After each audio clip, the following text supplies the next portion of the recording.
Yo dhamma carikayena wacaya udacetasa ide wanang pasang santi pecasage pamodati. Siapapun yang berperilaku sesuai dengan dhamma, baik melalui jasmani, ucapan ataupun pikiran, di sini ia dipuji oleh para bijaksanawan. Setelah kematian, ia berbahagia di alam surga.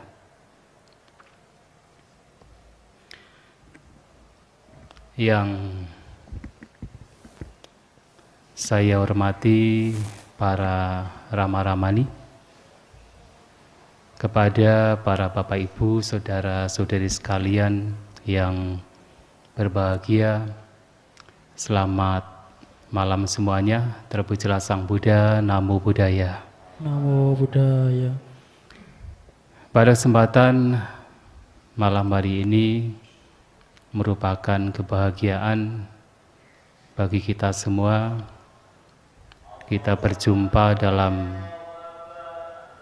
suasana dhamma, di mana kita datang ke wihara untuk melakukan puja, melakukan berbagai macam kebaikan, membacakan parita sutta yang semuanya memiliki nilai kebajikan, dan dilanjutkan dengan pembahasan dhamma yang tentu Bapak Ibu saudara-saudari sekalian sudah membaca tema yang akan dibahas malam hari ini. Sesuai dengan permintaan dari panitia, malam hari ini kita akan berbicara tentang sila dan karma. Sila artinya kemoralan, karma adalah perbuatan yang mengacu kepada hukum sebab dan akibat. Dua hal ini sesungguhnya dua hal yang memang tidak bisa dipisahkan. Hukum karma tidak bisa dipisahkan dari kemoralan. Kemoralan juga dipraktikkan karena keberadaan hukum karma, hukum sebab akibat. Seseorang yang memahami, meyakini bahwa setiap perbuatan membawa kepada akibat, membawa kepada buah, orang demikian tentunya akan melihat pentingnya menjaga kemoralan, pentingnya menjaga perbuatan, baik ucapan maupun jasmaninya. Maka sila dan karma dua hal yang tidak bisa kita pisahkan, dua hal yang saling mensupport, saling mendukung. Maka sebelum kita berbicara tentang sila, apa sesungguhnya karma? Kita tahu bahwa karma seperti yang tadi disampaikan artinya perbuatan, dan karma di sini mengacu kepada hukum sebab dan akibat, bahwa setiap perbuatan yang dilakukan oleh setiap makhluk, oleh kita manusia, berpotensi untuk memberikan buah, memberikan dampak. Yang dalam ajaran Buddha ada satu formula diberikan oleh Sang Buddha dengan sebuah perumpamaan atau analogi. Dikatakan yadisang wapati bijang, tadisang labahati palang. Kalyanak kari cak kalyanang, papa kari cak papakang. Bahwa seperti halnya bibit yang ditabur, demikian pula buah yang nanti akan dipetik. Seperti halnya bibit yang ditabur, demikian buah yang nanti akan dipetik. Pembuat kebajikan memperoleh kebaikan, dan pembuat keburukan mendapatkan pula keburukan, mendapatkan penderitaan. Seperti halnya bibit. Kalau seseorang menanam bibit padi, nanti tentunya buah yang akan diperoleh juga buah padi. Tidak mungkin buah jagung, tidak mungkin buah kedelai. Sebaliknya, kalau seseorang menanam bibit kedelai, maka nanti yang akan dipanen juga tentunya buah kedelai. Demikian pula perbuatan-perbuatan yang baik, yang bermanfaat, yang tidak merugikan akan memberikan buah kebahagiaan. Dan perbuatan yang buruk, yang merugikan, yang tidak bermanfaat akan memberikan buah penderitaan.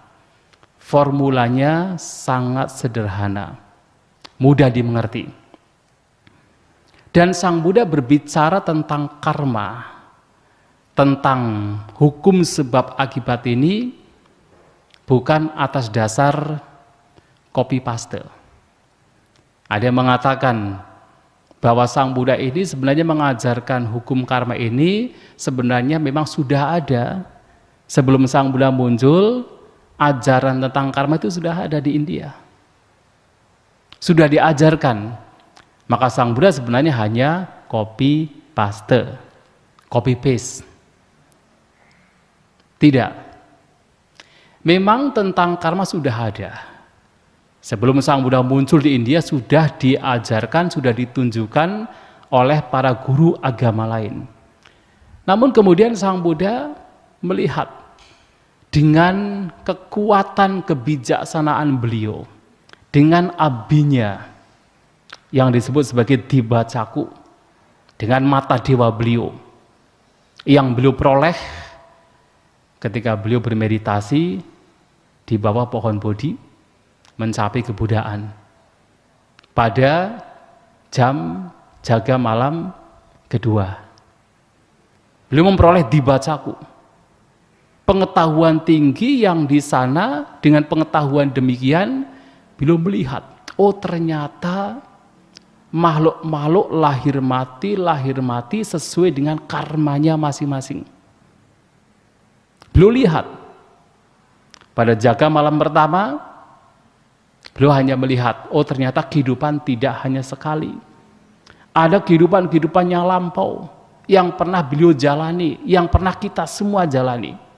Tetapi beliau belum melihat apa yang menyebabkan banyak kelahiran yang dialami oleh setiap makhluk.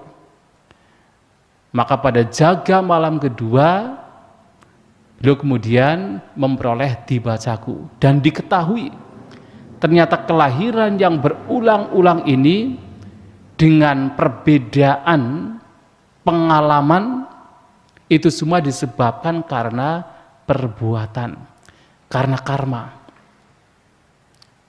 Dikatakan dan dilihat bahwa ketika seseorang melakukan perbuatan yang buruk melalui ucapan, melalui perbuatan jasmani, memiliki pandangan yang salah, yang tidak baik, membawa kepada kelahiran yang menyedihkan di alam sangsara, di alam penderitaan.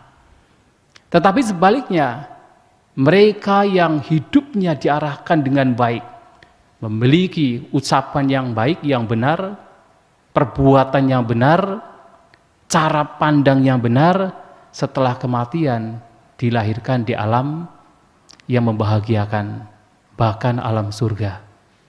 Dan beliau lihat, maka beliau melihat karma dan buahnya bukan atas dasar karena pernah mendengar dari guru agama lain pada zaman beliau, tapi karena beliau melihat dengan pengetahuan tinggi beliau, sehingga beliau kemudian menunjukkan bahwa karma dan buahnya itu memang ada.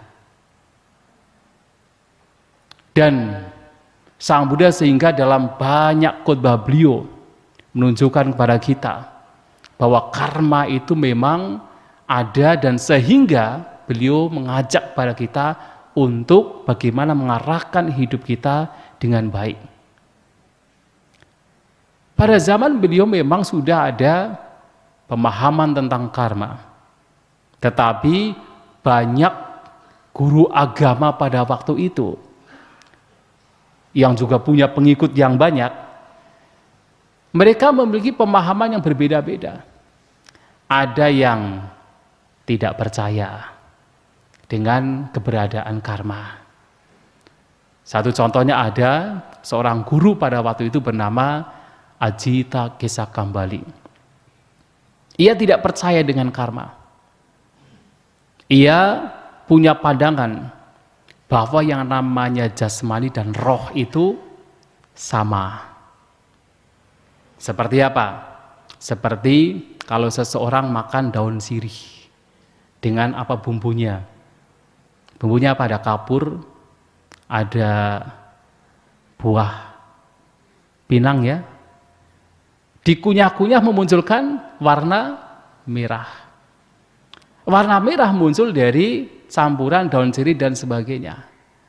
Nah, ia berpandangan roh itu muncul dari 4 unsur jasmani. Maka ketika 4 unsur jasmani ini hancur, ketika kematian terjadi, rohnya juga lenyap. Dan karena rohnya lenyap, ia berpandangan tidak ada kelahiran kembali. Dan karena tidak ada kelahiran kembali, ia pun juga berpandangan bahwa tidak ada buah dari perbuatan. Mau orang melakukan kejahatan, tidak membawa kepada penderitaan. Mau orang melakukan kebaikan, juga tidak membawa kepada kelahiran di alam surga. Karena hidup hanya sekali. Maka yang diajarkan oleh Ajita Kesakambali ini adalah kehidupan, walaupun sesungguhnya dia itu adalah seorang petapa, mempraktikkan penyiksaan diri, tetapi dia mengajarkan kehidupan materialistis atau kehidupan hedonis, yang mana yang penting hidup bersenang-senang, mencari kesenangan indrawi, toh setelah kematian tidak ada kelahiran kembali, tidak ada karma. Ada juga yang punya pemahaman ada kelahiran kembali, seperti misalnya Makali Gosala, guru agama lain. Ada kelahiran kembali. Manusia itu dilahirkan lagi dan lagi dalam kehidupan sangsara, tumibah lahir. Tetapi ia punya keyakinan bahwa tidak ada yang namanya kekuatan manusia. Tidak ada yang namanya daya upaya manusia. Yang namanya usaha manusia tidak ada. Mau manusia berusaha sebanyak apapun, sebesar apapun, tidak akan mengubah dirinya. Dan manusia, setiap makhluk, menurut dia akan terbebaskan dengan sendirinya. Tidak perlu usaha, tidak perlu upaya. Maka dia pun juga tidak mempercayai hukum karma, kekuatan manusia. Tidak percaya. Ada juga yang punya kepercayaan, seperti misalnya Pak Kuda Katsayana, guru lain. Ia mengatakan bahwa manusia itu hanya terdiri dari 5 unsur. Yang 5 unsur ini selalu kekal, tidak pernah berubah. Jadi 4 unsur jasmani dan 1 unsur batin. Tidak pernah berubah. Maka walaupun seandainya seseorang menusuk dengan pedang ke tubuh seseorang, itu bukan pembunuhan. Itu hanya sekedar ada pedang yang masuk ke 5 unsur. Pedang itu sendiri adalah 4 unsur yang masuk ke unsur lain, bukan pembunuhan. Dia tidak percaya dengan hukum karma. Tapi juga ada yang percaya dengan hukum karma. Hanya saja punya pandangan yang berbeda. Walaupun punya kepercayaan dengan hukum karma. Nah, Sang Buddha ini mengajarkan, menunjukkan keberadaan karma dan punya definisi. Apa itu yang disebut perbuatan? Mana perbuatan baik, mana perbuatan yang buruk. Ada definisi yang jelas. Nah, perbuatan yang baik adalah perbuatan yang tidak merugikan baik diri sendiri maupun makhluk lain. Baik sekarang maupun yang akan datang, tidak memberikan kerugian. Itu adalah perbuatan yang baik. Maka seperti tidak membunuh adalah perbuatan baik. Tidak mencuri, perbuatan baik. Tidak melakukan tindakan asusila, perbuatan baik. Tidak berbohong, tidak mengucapkan kata-kata yang memecah belah, tidak mengucapkan kata-kata gosip, tidak mengucapkan kata-kata yang tidak bermanfaat, dan tidak mabuk-mabukan adalah perbuatan baik. Termasuk punya pandangan yang benar berkenaan dengan ini adalah juga bagian dari perbuatan baik. Kusalakama, perbuatan baik. Namun ketika perbuatan tersebut jelas merugikan, apapun alasannya, kalau itu merugikan baik diri sendiri maupun makhluk lain, apakah itu membunuh, mencuri, berzinah, berbohong, memecah belah, berkata kasar, berkata yang tidak bermanfaat, dan apapun perbuatan yang sifat yang merugikan baik untuk diri sendiri ataupun orang lain ataupun keduanya, baik di sini atau setelah kematian atau di masa mendatang, itu adalah perbuatan yang tidak baik, perbuatan yang buruk. Simple definisinya. Kita melihat ini bermanfaat atau tidak bermanfaat. Nah, perbuatan-perbuatan yang demikian, apakah itu baik ataukah itu buruk, akan memberikan atau akan berpotensi memberikan buah. Dan banyak khutbah Sang Buddha di banyak teksnya atau Tipitaka memberikan penjelasan bagaimana perbuatan-perbuatan ini memberikan buah dan memunculkan perbedaan. Maka pernah suatu kali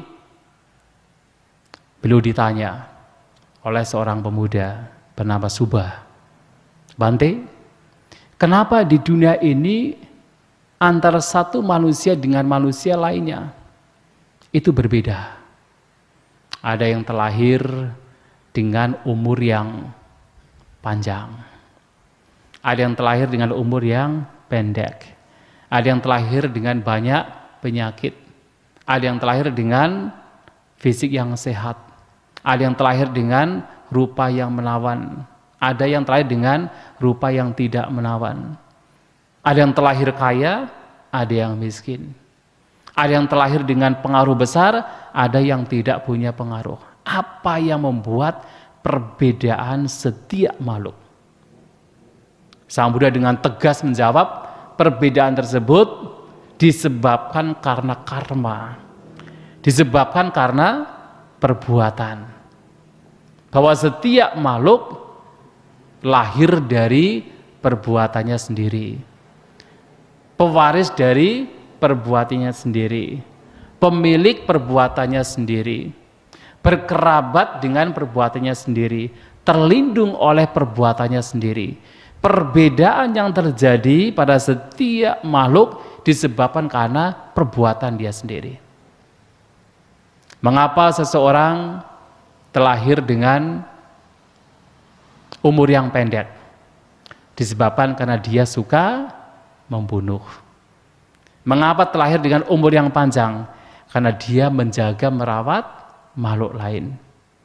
Mengapa dia terlahir dengan banyak penyakit? Karena dia suka melukai makhluk lain.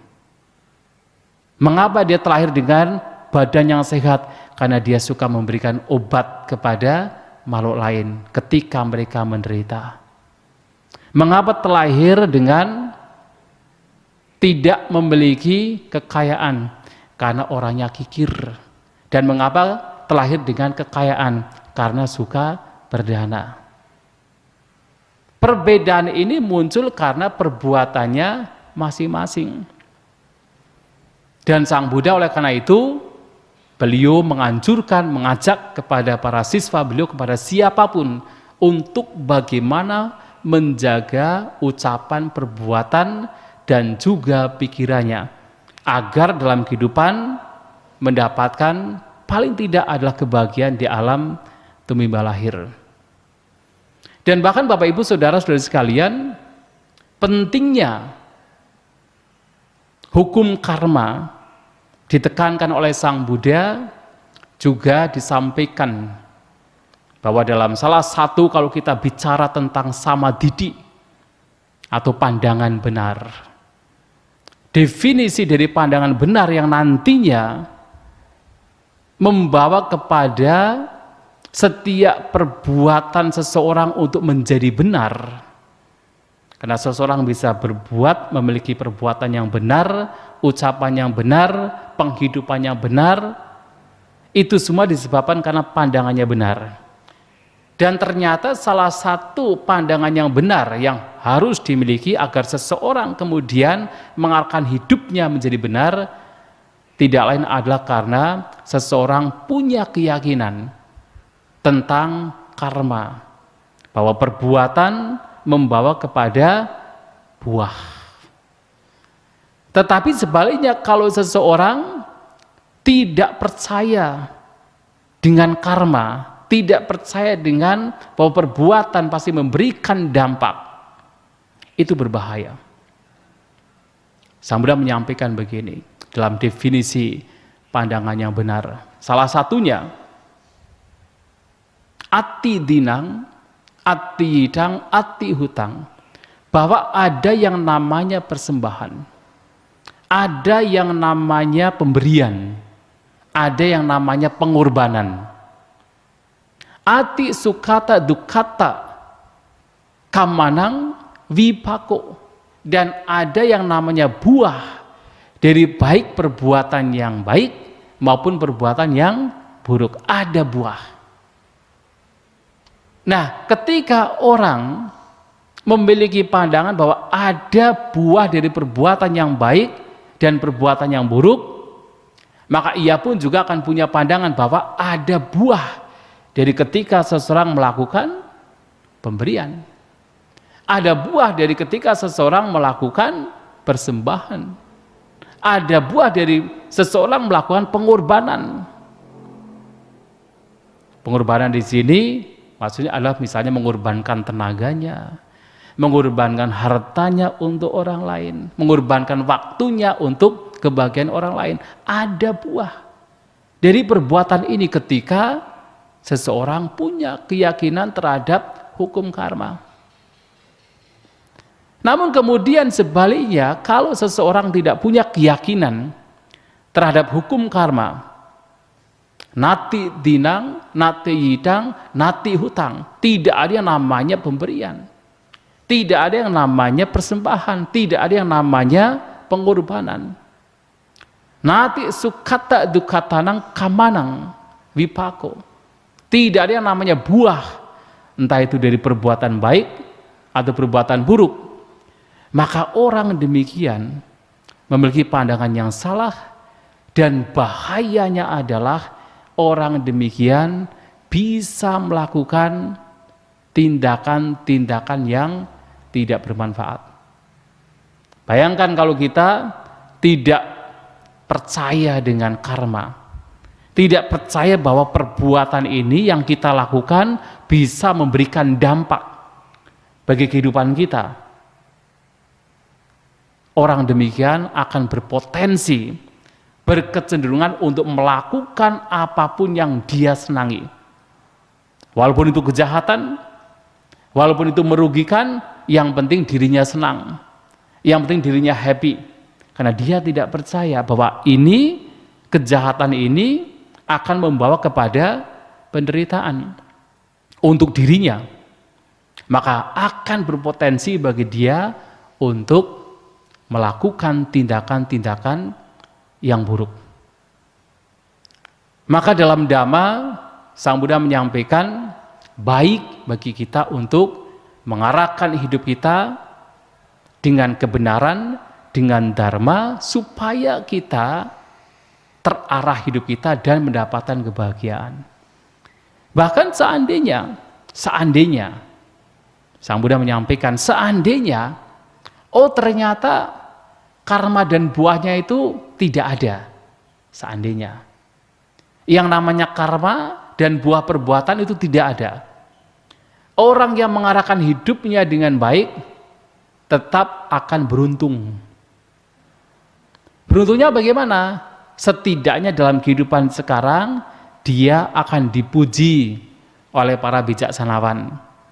Setidaknya dalam kehidupan sekarang dia tidak akan memunculkan masalah yang akan berbalik masalah tersebut kepada dirinya. Dan kalau seandainya ternyata karma dan buahnya ini ada, orang demikian beruntung dua kali. Di sini dia bahagia, dipuji para bijaksanawan, di lingkungan sekitar juga tidak ada trouble, dan setelah kematian dia terlahir di alam surga. Tapi berbeda kalau seseorang mengarahkan hidupnya dengan tidak baik. Tidak hanya kemudian kalau seandainya memang karma dan buahnya itu tidak ada, dia pun masih rugi. Ruginya apa? Dalam kehidupan sekarang dia membuat masalah bagi dirinya. Dia akan dicela oleh para bijaksanawan. Dan secara alaminya, kalau seseorang itu suka melakukan kejahatan, lingkungan sekitar juga akan mengucilkan, menderita sendiri. Dan kalau kemudian ternyata karma dan buah itu ada, maka setelah kematian dia akan menderita lagi. Menderita karena mendapatkan kelahiran di alam yang tidak menyenangkan. Maka mengarahkan hidup dengan baik, walaupun seandainya karma tidak ada, buah tidak ada, tetap orang demikian akan beruntung. Itu disampaikan oleh Sang Buddha. Nah, Bapak Ibu Saudara-saudari sekalian, kalau kita melihat dari apa yang sedikit dijelaskan tadi, kita bisa melihat bahwasanya karma dan sila itu tidak bisa dipisahkan. Mengapa seseorang hendaknya menjaga kemoralannya? Mengapa seseorang hendaknya melatih dirinya untuk menghindari pembunuhan, menghindari pencurian, mengambil yang tidak menjadi miliknya, menghindari tindakan asusila, berbohong, mabuk-mabukan? Itu semua karena karma itu berlaku. Kalau seseorang kemudian mengarahkan dirinya untuk melakukan tindakan-tindakan yang merugikan, membunuh, mencuri, melakukan tindakan asusila, berbohong, mabuk-mabukan, maka penderitaan yang akan ia peroleh. Pernah dikatakan, disampaikan oleh Sang Buddha dalam salah satu khutbah, Duccarita Vipakasutta, khutbah tentang buah dari perilaku yang buruk. Ketika seseorang dalam hidupnya suka membunuh, dia terlatih dalam membunuh. Jadi tidak hanya membunuh 1-2 kali, tapi terlatih dalam membunuh. Maka dikatakan panati pato asewito bawito bahulikato. Dia terlatih dalam membunuh. Sebagai buah dari perbuatan dia yang memang suka membunuh, dengan alasan apapun dia suka membunuh, menghancurkan kehidupan makhluk lain, memungkinkan bagi dia. Perbuatan dia akan mengarahkan pada orang demikian untuk terlahir di alam neraka, alam binatang, alam peta, hantu kelaparan. Dan bahkan kalaupun seandainya dia terlahir sebagai manusia, dari perbuatan dia yang memang suka membunuh, sedikitnya, kalau kita bilang sedikitnya berarti paling sedikit, dia akan memiliki umur yang pendek. Jadi kalau orang suka membunuh, maka kalaupun terlahir sebagai manusia lagi, paling sedikit dia akan memiliki umur yang pendek. Itu disampaikan Sang Buddha. Kemudian orang yang suka mencuri, terlatih dalam mengambil apa yang bukan menjadi miliknya, akan memberikan kelahiran di alam penderitaan tadi. Alam neraka, bisa alam binatang, bisa alam peta, alam hantu kelaparan. Dan kalaupun terlahir sebagai manusia, sedikitnya orang demikian akan kehilangan kekayaannya. Sedikitnya. Kan bisa juga kan, begitu lahir bukan hanya kehilangan kekayaan, bahkan begitu lahir memang sudah tidak punya apa-apa. Terlahir di keluarga yang memang serba kekurangan, bisa demikian. Tapi sedikitnya adalah kalaupun sudah punya kekayaan, dia akan kehilangan kekayaannya. Kalau dia suka mencuri. Nah, orang yang suka berzina, melakukan tindakan asusila, maka juga akan membawa kehidupan di alam selanjutnya, alam-alam yang menyedihkan, alam neraka, alam binatang, alam peta. Dan kalaupun terlahir sebagai manusia, sedikitnya, paling sedikit, dia akan terlahir dengan memiliki banyak musuh. Banyak musuh. Bahkan tidak hanya menunggu setelah kematian, sekarang pun juga sama kan. Kalau orang melakukan tindakan asusila, musuhnya akan banyak. Paling tidak adalah mendapatkan musuh dari suami atau istri yang dia selingkuhi. Pasti demikian. Nah, kalau seseorang suka berbohong, akan mengarahkan pada kelahiran yang menyedihkan, dan kalau terlahir sebagai manusia, sedikitnya dia tidak akan dipercaya oleh orang lain, bahkan mendapatkan tuduhan palsu dari orang lain. Walaupun dia tidak berbohong, tetapi dituduh dia berbohong. Walaupun dia mengucapkan kata-kata yang benar karena dia sudah terbiasa berbohong, kata-katanya tidak akan dipercaya. Kalau dia suka berbohong. Dan tidak perlu menunggu setelah kematian, sekarang pun juga sebenarnya sama, demikian. Orang yang suka berbohong, orang yang pernah menipu, ya dia tidak akan dipercaya. Dan ini akan sangat merugikan. Apalagi kalau Anda sebagai seorang pebisnis ya. Kalau misalnya membohongi klien, ya untuk kedua ketiga kalinya pasti tidak akan dipercaya, merugikan diri sendiri.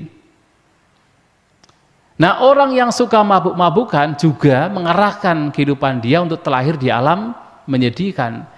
Dan kalaupun kemudian terlahir sebagai manusia, dia terlahir dengan mental yang tidak baik, dengan kata lain gila.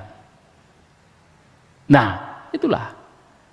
Maka Sang Buddha, kalau kita perhatikan, karma dan praktek sila ini bukan sesuatu yang terpisahkan, sesuatu yang berhubungan. Dan satu hal yang juga harus kita ketahui bahwasanya seperti halnya karma, perbuatan yang sebenarnya menitik beratkan kepada pikiran. Kalau bicara karma itu tidak hanya bicara apa yang tampak dari luar oleh mata kita, perbuatan dia melalui jasmani ataupun ucapan dia, tidak demikian. Tapi dititik beratkan, ditekankan kepada bagaimana cara pandang dia, niat dia, kehendak dia, baik atau tidak. Dan tidak hanya berbicara karma yang tolok ukurnya itu adalah niat atau kehendak. Kalau kehendaknya baik, oh berarti itu perbuatan baik. Kalau niatnya itu buruk, itu adalah perbuatan yang buruk. Bahkan kalau kita bicara kemoralan, itu juga sama. Itu tergantung pada cara berpikir kita. Tidak berarti kalau seseorang sedang tidak membunuh, yang moralnya itu baik, dia sedang berlatih kemoralan. Tidak harus demikian. Orang di penjara, dia tidak punya kesempatan untuk membunuh, misalnya ya, apakah dia kemudian sedang mempraktikkan sila? Ya tidak harus demikian, karena dia tidak punya kesempatan saja. Tetapi ketika seseorang punya kebijaksanaan, punya pemahaman tentang pentingnya praktek kemoralan, punya pemahaman tentang hukum karma dan diyakini bahwa perbuatan membawa kepada dampak, itulah yang menjadi tolok ukur seseorang mempraktikkan kemoralan atau tidak. Dimanapun dia berada, entah dia dikurung atau dia di luar, ketika dia punya tekad untuk mempraktikkan sila atas dasar pemahaman yang benar, atas dasar cara berpikir yang benar, atas dasar pikiran kondisi batin yang benar, itulah praktek sila yang sesungguhnya. Dan itulah juga karma. Jadi tolok ukurnya karma adalah juga pikiran. Nah, kalau Bapak Ibu pernah mungkin belajar Abhidhamma, ada 89 jenis kesadaran atau cita. Pernah belajar ya? Apalagi di Solo. Ada 89 jenis kesadaran atau cita. Dari 89 itu ada 29 jenis kesadaran yang adalah karma, adalah perbuatan. Yang lainnya ada kesadaran yang sebenarnya hanya sebagai buah dari kesadaran lain, atau itu vipaka, buah dari karma.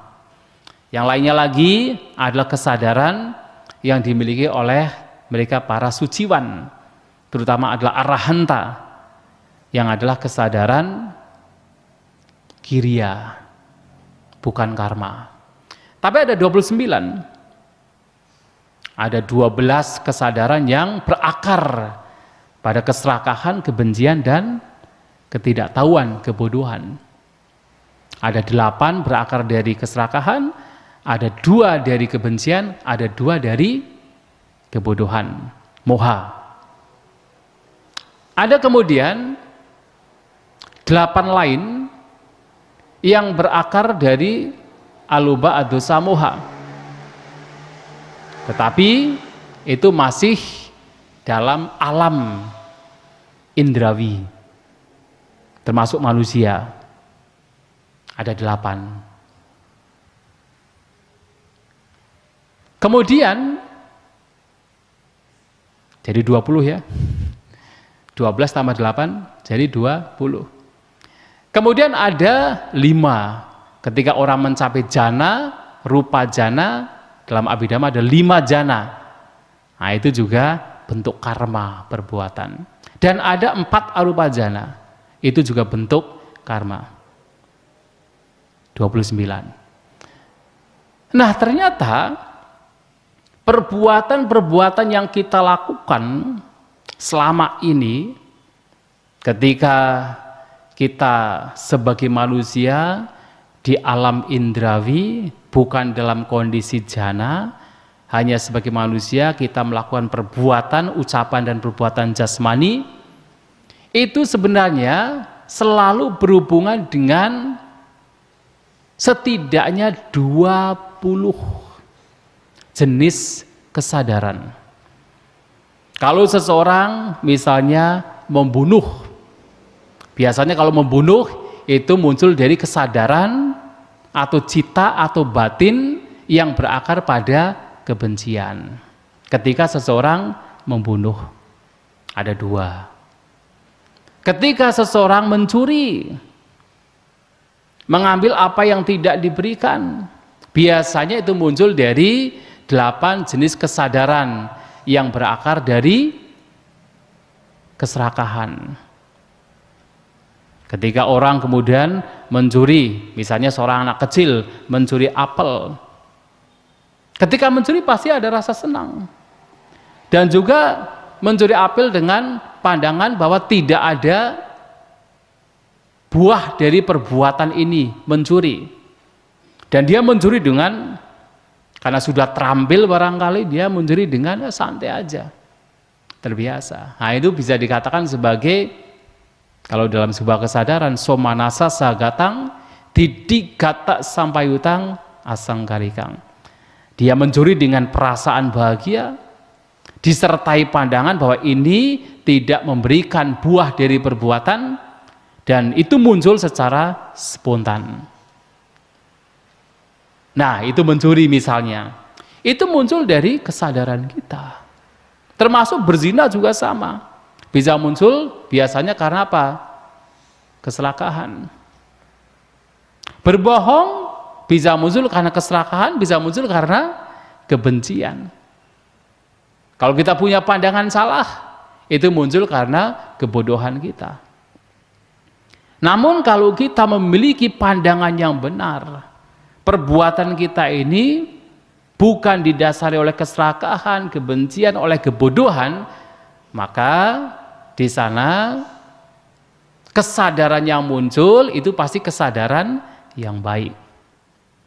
Misalnya Anda baca parita dengan rasa bahagia, tidak tahu artinya. Ketika Anda baca parita tidak tahu artinya, dan dibaca dengan spontan karena sudah hafal.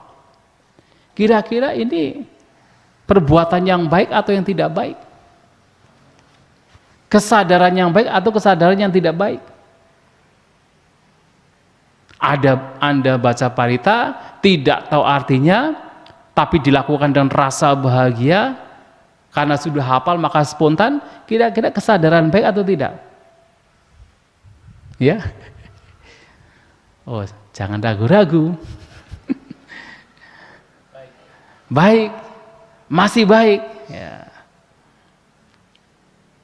Tetapi ini kesadaran yang disebut sebagai somanasa sahagatang nyana vipayutang asang kalikang. Kesadaran yang termanifestasi dalam perbuatan, di mana di situ ada perasaan bahagia, tetapi tidak ada pengetahuan, tidak ada nyana, tidak ada pengetahuan, dan dilakukan secara spontan. Jadi kesadaran, dan itu masih baik. Tetapi kemudian akan lebih baik lagi adalah ketika ditambahkan dengan nyana sampayutang, disertai dengan pengetahuan, membaca parita dan tahu artinya, tahu maknanya. Oh, ini baik, ini bermakna yang isinya adalah nilai-nilai luhur, nilai-nilai dharma yang membawa kepada perbuatan yang baik, yang benar, membawa kepada kebahagiaan. Nah, demikian maka perbuatan tersebut adalah perbuatan yang disertai perasaan bahagia, disertai pengetahuan, apalagi sudah spontan, dilakukan secara otomatis karena sudah skill. Nah, itu muncul dari pikiran. Maka karma ini bukan sekadar apa yang terlihat dari perbuatan jasmani dan ucapan, tetapi adalah pikirannya. Demikian pula seseorang melakukan tindakan kemoralan atau melanggar kemoralan, itu juga tergantung pada cara berpikir dia. Itulah kenapa kemudian dalam praktik Dhamma berbicara tentang kesadaran atau pikiran dan juga praktik kemoralan, kita kemudian dianjurkan untuk bagaimana kita mengembangkan batin kita, mengembangkan pikiran kita supaya selalu terarah ke dalam pikiran-pikiran yang bermanfaat. Karena inilah yang nantinya akan mengarahkan kita kepada perbuatan-perbuatan yang baik. Kita dianjurkan untuk selalu belajar, untuk mengetahui mana yang baik, mana yang tidak baik. Kita belajar Dhamma yang kemudian diimplementasikan ke dalam perbuatan. Tidak hanya ucapan dan jasmani, tapi juga adalah perbuatan pikiran. Kita dianjurkan untuk senantiasa menjaga batin kita, melihat ke dalam batin kita, dengan mindfulness, dengan perhatian. Kondisi batin kita sekarang seperti apa? Baik atau tidak baik? Ketika itu baik, kita berbahagia, kita kembangkan di sana. Ketika itu tidak baik, kita berusaha untuk melenyapkan. Nah, sehingga dengan pikiran yang terjaga demikian, otomatis sila kita menjadi lebih baik. Otomatis karma perbuatan kita juga menjadi baik. Maka pengembangan batin, cita bawana menjadi kunci agar perbuatan dan kemoralan kita menjadi terjaga. Dan dengan demikian tidak hanya seseorang mendapatkan kebahagiaan ketika masih harus terlahir di alam tumimba lahir, dan dengan cara demikian pula akan mengarahkan seseorang untuk selalu mendekat ke dalam kebebasan nibbana. Dan itulah harapan kita semua. Dan saya kira itu yang ingin saya sampaikan pada kesempatan malam hari ini. Semoga memberikan pemahaman yang benar. Semoga kita bertumbuh dalam Dhamma. Sabisata bhavantu sukhitata. Semoga semua makhluk berbahagia. Sadu, sadu, sadu.